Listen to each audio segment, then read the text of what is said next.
ছাত্রদলের সদ্য ঘোষিত ঢাকা মহানগর শাখার 11টি কমিটি বিতর্কিত দাবি করে বিক্ষোভ মিছিল করেছেন পদবঞ্চিতরা।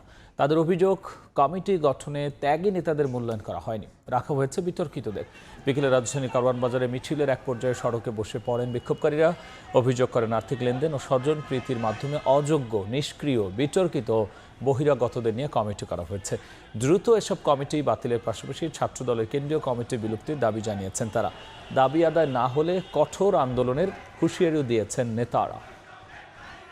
যারা নিজস্ব বলয় সৃষ্টি করার জন্য রাজপথের প্রকৃত ত্যাগীদেরকে অবমূল্যায়ন কোথায়, তাদের ভিতরে সাংগঠনিক ব্যবস্থা নেব এবং দ্রুত আমরা এই কেন্দ্রীয় সংসদকে বিলুপ্তি করার জন্য অনুরোধ করছি। এই কমিটি যারা দিয়েছে তাদের বিরুদ্ধে কঠোর ব্যবস্থা জন্য হয়। তারা মাইমেন দিয়ে পকেট কমিটি করেছে ও অতি বিলম্বে এই কমিটি বিলুপ্ত চাই। এই ত্যাগীদের মূল্যায়ন যদি না করা হয় তাহলে আমরা যে কোনো সময় আমরা দুর্বল আন্দোলন করব।